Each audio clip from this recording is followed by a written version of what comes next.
A loaf of bread costs 50% more today than it did before the pandemic. Ground beef is up almost 50%. You had me at, you understand that there's inflation, that your administration caused it. But this is where Kamala loses me, when she blames price gouging. First ever federal ban on price gauging on food. It's a lie.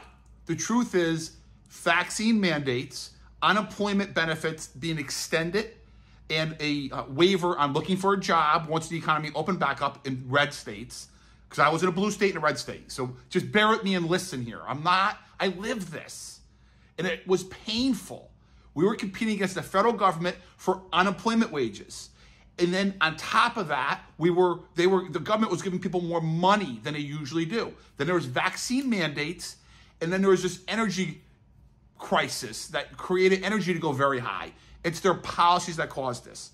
Here's a clip of me on the national news. Well, here's a clip of someone else explaining exactly what happened.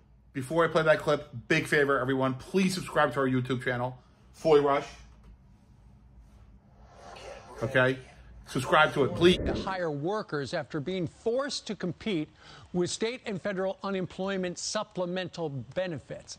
Our next guest is the owner of two restaurants. One's in Florida, one's in New York. Buddy Foy Jr. joins us right now from his location in Florida. Good morning to you, buddy. Right there.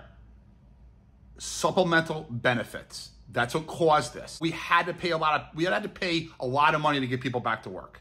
We're paying referral fees, we're paying higher wages, and that ultimately goes into the prices directly to the consumer. Someone's got to pay for it.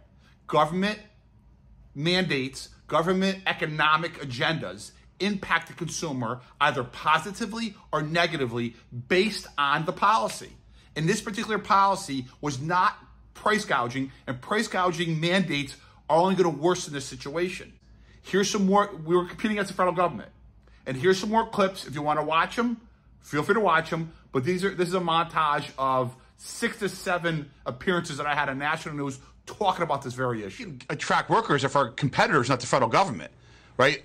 Yes, that's a good point. There's no paragraph in my business model that says competition, federal government. Would be in excess of $20, $21 an hour. That's tough to compete with. Yeah, it's tough to compete with the federal government. We don't have the wherewithal the federal government has as an industry combined. That's our competitor to employ and attract people to come help us with our demand. The competitor is the federal government, and that wasn't anticipated. Unemployment benefits will soon be required once again to show proof they're looking for a job.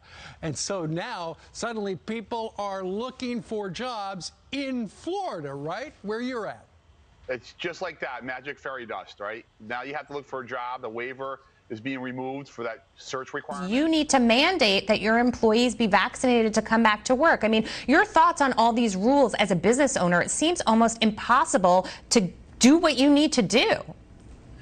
I honestly don't think they want us to succeed. I hate saying that, and I know it sounds crazy, but we're getting out of a pandemic, and now they want to make it even harder. Not just on our restaurant, on our entire industry. We can't get supplies when we need them. We're driving and meeting drivers because they can only log so many hours. Now certain drivers aren't going to be able to work because they don't want to get a vaccine. 8.1 million jobs remain open in the U.S. as small businesses struggle to hire workers who are being paid more by President Biden to stay home. Now, we're perhaps hardest hit, the restaurant industry. Joining me now to discuss, it's a star of the Food Network Summer Rush, owner of the Chateau Anna Maria, Buddy Foy Jr.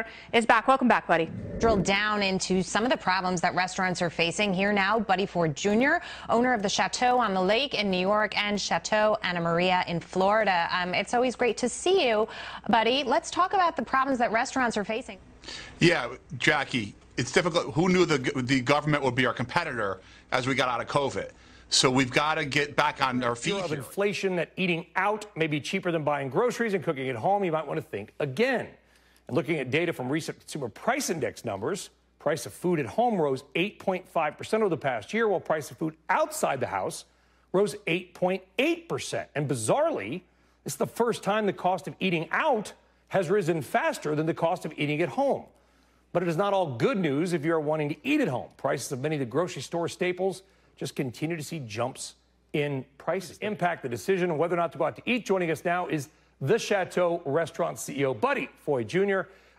How is your inflation, real world inflation, for you right now, buddy? Yeah, the inflation part of labor. What's driving our inflation, Brian, is labor and food costs. And we really, we're seeing that impact average consumer spend.